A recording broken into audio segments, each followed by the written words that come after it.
Hello friends, എല്ലാവർക്കും നമസ്കാരം. എല്ലാവരും കാത്തിരിക്കും നിങ്ങളുടെ പുതുപുത്തൻ വിശേഷത്തിലേക്ക് ഏവർക്കും സ്വാഗതം. അപ്പോൾ നമ്മുടെ നയനയുടെയും ആദർശിൻ്റെയും ഇന്നത്തെ കഥയായിട്ടാണ് ഞാൻ വന്നിരിക്കുന്നത്. അങ്ങനെ കനക പറയുകയാണ്, പണവും പത്രാസും ഒന്നും അല്ല ഒരു മകൾക്ക് വേണ്ടത്.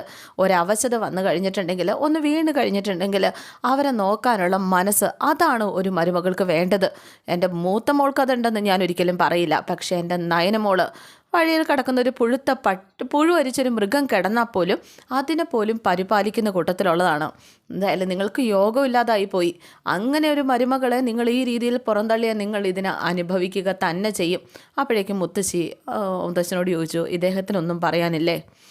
മുത്തശ്ശൻ തലകുനിച്ചിങ്ങനെ നിൽക്കുകയാണ്. നയനയോട് കുടുംബം ചെയ്യുന്നത് വലിയ തെറ്റാണെന്ന് അറിയാവുന്നത് കൊണ്ട് തന്നെ ഇല്ല, എനിക്കൊന്നും പറയാനില്ല എന്നും പറഞ്ഞ് തലകുനിച്ച് ആകെ സങ്കടപ്പെട്ടിങ്ങനെ നിൽക്കുക. അപ്പോഴേക്കും ആദർശും ഒന്നും മിണ്ടാതെ ഇങ്ങനെ നിൽക്കുക കേട്ടോ. മുത്തശ്ശൻ്റെ ആ നിസ്സഹായാവസ്ഥ കണ്ടിട്ടായിരിക്കാം ആദർശും തലകുനിച്ചിങ്ങനെ നിൽക്കുകയാണ്. അപ്പോഴേക്കും ഇനി സംസാരിച്ചുകൊണ്ട് നിൽക്കണത്, ഇനി അച്ഛനും ഒന്നും പറയാനില്ല, അമ്മയ്ക്കും ഒന്നും പറയാനില്ല, ആർക്കും ഒന്നും പറയാനില്ല. ഇനി സംസാരിച്ചുകൊണ്ട് നിൽക്കേണ്ട യാതൊരുവിധ ആവശ്യവുമില്ല. നിങ്ങളുടെ മകളെയും കൊണ്ട് നിങ്ങൾക്ക് പോകാം. നിങ്ങൾ അങ്ങനെ ഒരു തീരുമാനം എടുത്തിട്ടുണ്ടെങ്കിൽ എത്രയും പെട്ടെന്ന് ഇവിടെ ഞങ്ങളുടെ കുടുംബത്തിൽ നിന്നും ഒഴിവാക്കി തരികയാണ് വേണ്ടത് എന്ന് ദേവയാനി പറയുകയാണ് കേട്ടോ. അപ്പോൾ ഇത്രയൊന്നും ക്രൂരയാവല്ലേ എന്ന് വല്യമ്മ എന്ന് നമ്മുടെ അനി ഇങ്ങനെ പറയുകയാണ്. എന്ത് പാപം ചെയ്തിട്ടാ ഏട്ടത്തി എന്ത് പാപം ചെയ്തിട്ടാണ് ഏട്ടൻ ഇത്ര ക്രൂരത ഏട്ടത്തിയോട് കാണിക്കുന്നത്? ഈ കുടുംബത്തിലെ നല്ല മരുമകളായിട്ട് മാത്രമല്ലേ, ഈ കുടുംബത്തിൽ വന്ന അന്ന് മുതൽ ഒരു കാര്യം ഓർത്ത് നോക്കിയേ, ആ കുടുംബത്തിലെ തന്നെ ഒരാളാണ് അഭിയേട്ടൻ്റെ ഭാര്യ ഈ നവ്യ. അത് കഴിഞ്ഞപ്പോഴേക്കും നവ്യ ചേച്ചി ആണല്ലോ, എന്നാലും നവ്യെന്ന് വിളിക്കാൻ മാത്രമേ എനിക്ക് പറ്റുന്നുള്ളൂ, നവ്യ. എന്നിട്ട് പോലും ഇവരുടെ ആ ഒരു കാല് കഴുകി കുടിക്കണ ഒരു പ്രവൃത്തി പോലും ചേച്ചി ചെയ്തില്ലേ, ഏട്ടത്തി ചെയ്തിട്ടില്ലേ, നയനേട്ടത്തി ചെയ്തിട്ടില്ലേ? ഇവർക്ക് സേവ ചെയ്തുകൊണ്ടല്ലേ ഏട്ടത്തി ഇരിക്കണത്? ഇവരുടെ ആ കുടുംബത്തിൽ നിന്ന് വന്ന രണ്ടുപേരും ഒരേ രീതിയിൽ ചിന്തിക്കേണ്ടവരാണ്. എന്നിട്ടും നയനേച്ചി അതുപോലും ചെയ്യാൻ തയ്യാറായില്ല. ഈ കുടുംബത്തിലുള്ളവരെയും സ്വന്തം ചേച്ചിയൊക്കെ സേവിക്കാൻ വരെ തയ്യാറായ നയനേച്ചോട് ഈ ചെയ്യുന്നത് പാപമല്ലേ എന്നിങ്ങനെ ചോദിച്ചു കഴിഞ്ഞപ്പോഴേക്ക് ദേവയാനി ചോദിച്ചു, തന്നിഷ്ടത്തിന് ഇവളല്ലേ ഓരോന്ന് ചെയ്തു വെച്ചത്, എന്നിട്ട് ഞങ്ങൾ എന്ത് പാപം ചെയ്തു എന്നാടോ അനി നീ പറയുന്നത്? നിനക്കല്ലേലും ഇവളോട് ഇച്ചിരി കൂറ് കൂടുതലുണ്ടെന്ന് അറിയാം എന്ന് പറഞ്ഞപ്പോഴേക്കും അനി പറഞ്ഞു, അതെ, എനിക്ക് ഇച്ചിരി കൂറ് കൂടുതലുണ്ട് ഏട്ടത്തിയോട്. കാരണം എൻ്റെ അമ്മയുടെ സ്ഥാനത്ത് തന്നെ, എൻ്റെ അമ്മയ്ക്ക് കാര്യങ്ങൾ തിരിച്ചറിയാം. എൻ്റെ അമ്മയുടെ സ്ഥാനത്ത് തന്നെയാണ് ഞാൻ എൻ്റെ ഏട്ടത്തിയെയും കാണുന്നത്. കാരണം എൻ്റെ കഴിവുകൾ തിരിച്ചറിയാൻ നിന്നതും എന്നെ ഒന്ന് ചേർത്ത് നിർത്തിയതും എൻ്റെ ഏട്ടത്തി മാത്രമല്ല ഈ വീട്ടിൽ എത്രത്തോളം കഷ്ടപ്പെട്ടിട്ടുണ്ട് ഏട്ടത്തി, എത്രത്തോളം ക്ഷമിച്ചിട്ടുണ്ട് ഏട്ടത്തി എന്നൊക്കെ എനിക്ക് നല്ല വ്യക്തമായിട്ട് അറിയാം. അതുകൊണ്ട് തന്നെയാണ് ഏട്ടത്തിയുടെ ഭാഗത്തൊരു തെറ്റുമില്ല. ഏട്ടത്തിയോട് ഇങ്ങനെ ക്രൂരത ചെയ്യുന്നവരോട് ചോദ്യം ചെയ്യാനായിട്ട്, ഏട്ടത്തിയോട് ഇങ്ങനെ ക്രൂരത ചെയ്യുന്നവരെ എനിക്ക് അംഗീകരിക്കാനും പറ്റില്ല എന്നൊക്കെ ഇങ്ങനെ പറയാൻ കേട്ടോ. അപ്പോഴേക്കും ചെറിയമ്മ പറഞ്ഞു, അതായത് ജാനകി പറഞ്ഞു, എൻ്റെ മകൻ പറഞ്ഞു തന്നെയാണ് എനിക്കും പറയാനുള്ളത്. നയനോട് ഈ ഒരു ക്രൂരത കാണിക്കുന്നത് ശരിയല്ല. അതിപ്പോൾ അച്ഛനോടാണെങ്കിലും ഞാനത് പറയുക തന്നെ ചെയ്യും എന്ന് ജാനകി ഇങ്ങനെ പറയുകയാണ്. അപ്പോഴേക്കും അച്ഛനാണല്ലേ ഇത് ഒക്കെ തടഞ്ഞു നിർത്തേണ്ടത് എന്ന് ജാനകി ചോദിച്ചു കഴിഞ്ഞപ്പോഴേക്കും മുത്തശ്ശൻ പറഞ്ഞു, ഇല്ല, എനിക്കിതിലൊന്നും പറയാനില്ല, അത്ര മാത്രമേ എനിക്ക് പറയാനുള്ളൂ എന്ന് പറഞ്ഞിട്ട് മുത്തശ്ശൻ അങ്ങ് അകത്തേക്ക് കയറി പോവുകയാണ്. അപ്പോൾ മുത്തശ്ശി പറഞ്ഞു, അദ്ദേഹം ചങ്ക് പൊട്ടിയാണ് പോയിരിക്കുന്നത്. അദ്ദേഹം ഒന്നും മിണ്ടാതെ നിൽക്കുന്നത് നിങ്ങളൊക്കെ കാട്ടിക്കൂട്ടുന്നത് ശരിയാണെന്ന് കരുതിയിട്ടല്ല. അദ്ദേഹം മിണ്ടാതെ നിന്നത് അദ്ദേഹത്തിൻ്റെ മുന്നിൽ നിങ്ങളൊക്കെ ശബ്ദമുയർത്തി, അദ്ദേഹത്തിൻ്റെ മുന്നിൽ വെച്ച് ഇങ്ങനെ ഒരു തീരുമാനം അദ്ദേഹത്തിന് ഇഷ്ടമാകില്ല എന്നറിഞ്ഞിട്ടും ആദർശ് ഇങ്ങനെ ഒരു തീരുമാനം എടുത്തത് കൊണ്ട് മാത്രമാണ് അദ്ദേഹത്തിന് അത് താങ്ങാൻ പറ്റാതെ പോയത്. അതുകൊണ്ട് തന്നെയാണ് ഇനി നിങ്ങളുടെ ജീവിതത്തിലോ നിങ്ങളുടെ ഒന്നും ഒരു കാര്യത്തിലോ ഇടപെടില്ല എന്ന് അദ്ദേഹം തീരുമാനിച്ചതും. അത് നിങ്ങളുടെ ന്യായമായിട്ട് എടുക്കരുത്, നിങ്ങൾ ചെയ്തത് തെറ്റ് തന്നെയാണ് എന്നൊക്കെ ഇങ്ങനെ പറയുകയാണ്. അപ്പോഴേക്കും കനക പറഞ്ഞു, വേണ്ട, എൻ്റെ മകൾക്ക് വേണ്ടിയിട്ട് ഇനി ആരും വക്കാലത്ത് പറയുമൊന്നും വേണ്ട. എൻ്റെ മകളെയും കൊണ്ട് ഞങ്ങൾ പോകാൻ തയ്യാറാണ്. പക്ഷേ എൻ്റെ മകളെ ഇവിടുന്ന് പറഞ്ഞു വിടുന്നതിൽ ഇതുപോലുള്ള ഒരു മരുമകളെ ഇനി ഒരു കാലത്തും നിങ്ങൾക്ക് കിട്ടില്ല എന്നൊക്കെ ഇങ്ങനെ പറയുകയാണ് ദേവയാനിയോട്. എനിക്ക് ഇതുപോലെയുള്ളൊരു മരുമകളെ വേണ്ട, എൻ്റെ മരുമകളെ ഞാൻ തന്നെ കണ്ടെത്തിക്കോളാം.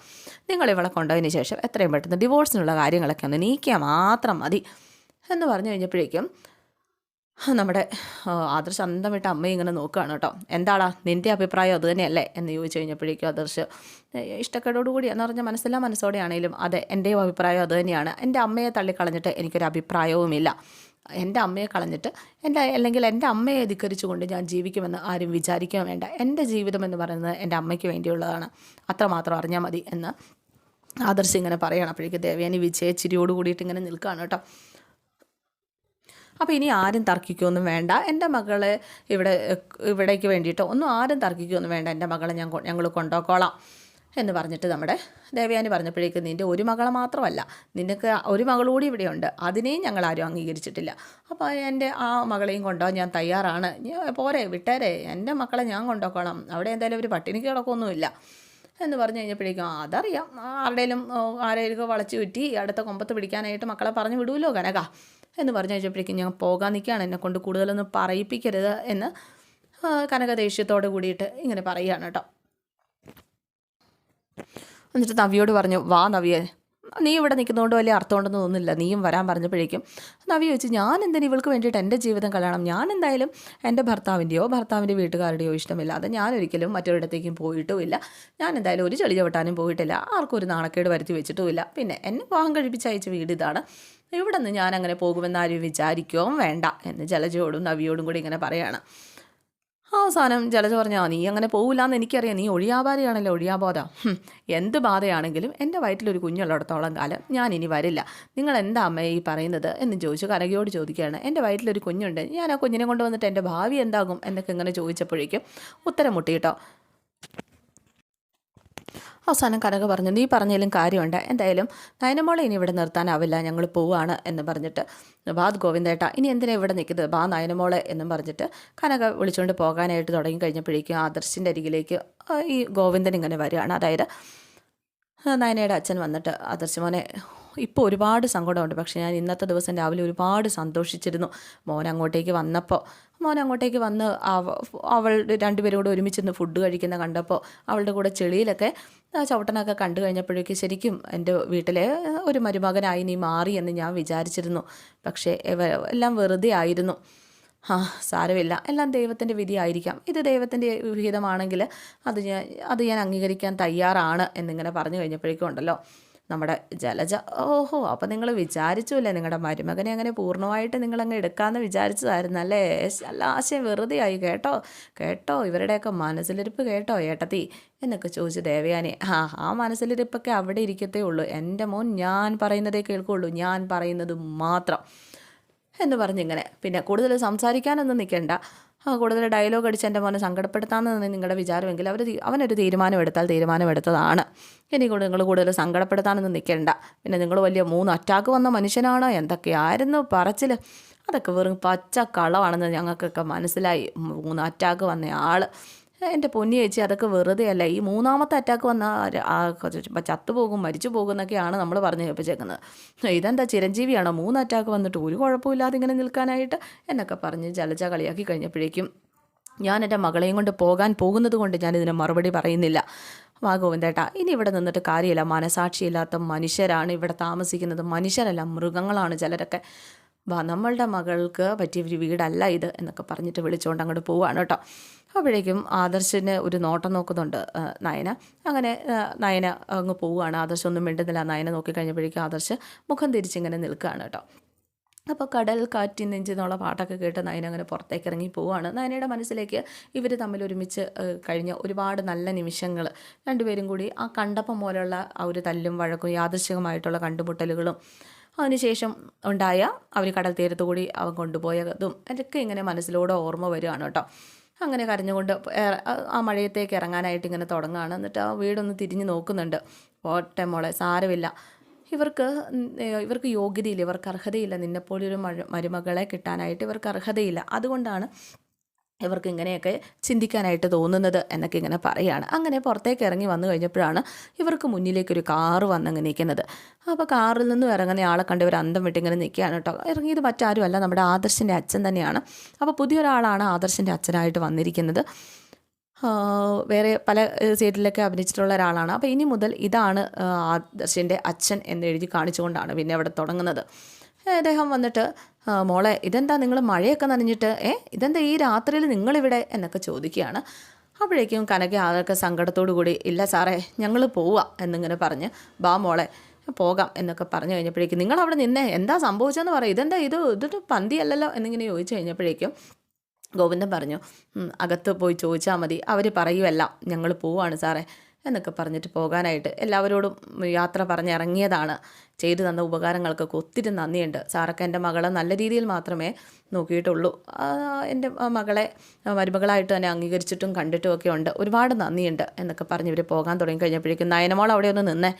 അതേ മോളെ എന്നെ അച്ഛൻ്റെ സ്ഥാനത്ത് കാണുന്നുണ്ടോ എങ്കിൽ മോള് കാര്യം പറ എന്നിങ്ങനെ പറഞ്ഞു കഴിഞ്ഞപ്പോഴേ കനക പറഞ്ഞു, ഇനി എന്ത് കാര്യം പറയാനാ, നട്ടപ്പാതിരയ്ക്ക് എൻ്റെ കുഞ്ഞിനെ വെളിയിലിറക്കി വിട്ട് വീടിൻ്റെ വാതിലടച്ച് ഈ പെരുമഴ മൊത്തം നനയിച്ച ഈ കുടുംബത്തിൽ അങ്ങനെ ഒരു ഭർത്താവിൻ്റെ അമ്മയമ്മയുടെ കൂടെ എൻ്റെ മോള് ജീവിക്കണം എന്നാണോ? ഇല്ല, എൻ്റെ മോളെ കൊണ്ടുപോവുക. ഇവിടെ എൻ്റെ മോളെ ആവശ്യമില്ല. ഞാൻ എൻ്റെ മോളെ കൊണ്ടുപോവുകയാണ്. എൻ്റെ മോൾക്ക് താമസിക്കാൻ പറ്റിയൊരു സ്ഥലമല്ല ഇത്. ഞങ്ങളൊക്കെ പാവങ്ങളാണ് സാറേ എന്നൊക്കെ പറഞ്ഞിട്ട് കനക ഇങ്ങനെ കൊച്ചിനെ നയനെ വിളിച്ച് പോകാനായിട്ട് ഇങ്ങനെ തുടങ്ങുകയാണ്. ഇല്ല, ഇവൾ എൻ്റെ മരുമകളാണ് എങ്കിൽ, ഇതെൻ്റെ വീടാണ് എങ്കിൽ ഇതിനൊരു തീരുമാനം ഉണ്ടാക്കിയിട്ടേ ഇവിടെ നിന്ന് നിങ്ങൾ പോയാൽ മതി. നിങ്ങൾക്ക് പോകണമെങ്കിൽ പോകാം, പക്ഷേ നയനയെ കൊണ്ടുപോകാൻ സമ്മതിക്കില്ല. അതാര് പറഞ്ഞ നയനയെ കൊണ്ടുപോകാനായിട്ട്? നയന ഈ കുടുംബത്തിലെ മരുമകളാണ്. നിങ്ങളുടെ മകളൊക്കെ ആയിരിക്കാം, പക്ഷേ നയന ഈ കുടുംബത്തിലെ മരുമകളായിരിക്കുന്നിടത്തോളം കാലം ഞങ്ങൾക്കൊരു ഉത്തരവാദിത്വമുണ്ട്, എനിക്കൊരു ഉത്തരവാദിത്വമുണ്ട്. നിങ്ങളിങ്ങോട്ട് വന്നേം കൂടെ എന്ന് പറഞ്ഞുകൊണ്ട് അപ്പോഴേക്കും നമ്മുടെ കനകയൊക്കെ അകത്ത് ജലജയും ദേവയാനിക്ക് ഇങ്ങനെ നോക്കിയിരിക്കുക. പുറത്ത് കാറ് വന്നല്ലോ, അങ്ങനെ നോക്കി നിൽക്കുകയായിരുന്നു ആരാണെന്ന്. ചേട്ടൻ വന്നു, ചേട്ടൻ വന്നിട്ടുണ്ട്. ഇനി ചേട്ടനെ പറഞ്ഞ് മയക്കാനാണോ അവരവിടെ നിന്ന് സംസാരിക്കുന്നത്? അപ്പോഴേക്കും അനി അങ്ങോട്ടേക്ക് വന്നിട്ട് ഒന്നും വന്ന് ഇവിടുത്തെ പ്രശ്നമൊക്കെ ഒന്ന് തീർക്ക് എന്നിട്ട് അനിയും നടന്ന കാര്യങ്ങളൊക്കെ ഇങ്ങനെ പറയുകയാണ് കേട്ടോ. എന്നിട്ട് നയനയും കൊണ്ട് ചെന്ന് ദേവയാനിക്ക് മുമ്പിലേക്ക് നിർത്തി, ആദർശിന് മുമ്പിലേക്ക് നിർത്തിയിട്ട് ഈ ദേവയാനിയോടും ആദർശിനോടും കൂടി ചോദിച്ചു, ഇതാരാന്നിങ്ങനെ ചോദിക്കുകയാണ്. ഈ നയനെ കാണിച്ചിട്ട് ഇതാരാ എന്നിങ്ങനെ ചോദിച്ചപ്പോഴേക്കും, ഇത് നിൻ്റെ ഭാര്യയാണെന്ന് നീ ഞാൻ പ്രത്യേകം പറഞ്ഞു തരണ്ടല്ലോ അല്ലേ എന്നിങ്ങനെ പറഞ്ഞപ്പോഴേക്കും, അച്ഛൻ ഇവിടെ നടന്ന കാര്യങ്ങളൊന്നും അറിയാൻ പാടില്ല, അച്ഛൻ അതുകൊണ്ടാണ് ഇങ്ങനെയൊക്കെ സംസാരിക്കുന്നത്. പിന്നെ എൻ്റെ അമ്മയെ ഇത്രയധികം അപമാനിച്ച ഒരു പെണ്ണിനെ എനിക്ക് എൻ്റെ ഭാര്യയായിട്ട് വേണ്ട, മാത്രമല്ല ഇവളെ ഞാൻ ഭാര്യയായിട്ട് കണ്ടിട്ടില്ല എന്നിങ്ങനെ പറയുക. അപ്പോഴേക്കും ദേവയാനിയോട് ചോദിച്ചു, നിന്നെ ഇവളെ എങ്ങനെ അപമാനിച്ചു എന്നാണ് നീ പറയുന്നത്? അപ്പോഴേക്കും എല്ലാവരും കേട്ടതാണ് ഇവളെന്നെ അപമാനിക്കുന്നത്, ഇവളെന്നോട് ചോദ്യം ചെയ്യുന്നതും. അതെന്താ ചോദ്യം ചെയ്യാനൊരു കാരണം ഉണ്ടാകുമല്ലോ, ഞാനേ എല്ലാം അറിഞ്ഞിട്ട് തന്നെ ഇങ്ങോട്ടേക്ക് വന്നത് എന്ന് പറഞ്ഞിട്ട് ഇയാൾ നടന്ന കാര്യങ്ങളൊക്കെ എണ്ണി ഇങ്ങനെ ചോദിക്കുകയാണ്. ഇവൾ ചെയ്തതിൽ എന്താണ് തെറ്റ്? ഇവളുടെ ഭർത്താവിനെയും പോയിട്ട് വീട്ടിലേക്ക് പോയിട്ട് ഇവൻ കള്ളം പറഞ്ഞതിന് ഇവളെന്താണ് തെറ്റ്? ആദർശേ പറ, നയനെ പറഞ്ഞിട്ടാണോ നീ ഓഫീസിലാണെന്ന് കള്ളം പറഞ്ഞത് എന്ന് ചോദിച്ചു കഴിഞ്ഞപ്പോഴേക്കും ആദർശം ഒന്നും മിണ്ടാതെ നിൽക്കുക. പറടാ ആദർശൻ, നിൻ്റെ അച്ഛനാ ചോദിക്കുന്നത്, പറയാൻ പറഞ്ഞു. അപ്പോഴേക്കും ആദർശം പറഞ്ഞു, അല്ല പിന്നെന്താ, നീ ഇവള് പറഞ്ഞിട്ടാണോ ഇവളുടെ വീട്ടിലേക്ക് പോയതും അല്ലെങ്കിൽ അവിടെ നിന്നതും ഒക്കെ ഇവള് പറഞ്ഞിട്ടായിരുന്നോ? അപ്പോഴേക്കും ഇവള് നിർബന്ധിച്ചു എന്ന് പറഞ്ഞപ്പോഴേക്കും, എന്താ ഒരു പെണ്ണ് നിർബന്ധിക്കുമ്പോഴേക്കും അല്ലെങ്കിൽ നിൻ്റെ ഭാര്യ നിർബന്ധിക്കുമ്പോൾ ഇവള് നീ ഭാര്യയായിട്ട് കാണുന്നില്ലെന്നല്ലേ നീ പറഞ്ഞത്, അപ്പോൾ ഒരു പെണ്ണ് നിർബന്ധിക്കുമ്പോഴേക്കും നിനക്ക് അങ്ങ് പോകേണ്ട കാര്യമുണ്ടോ എന്നൊക്കെ ഇങ്ങനെ ചോദിക്കുകയാണ്.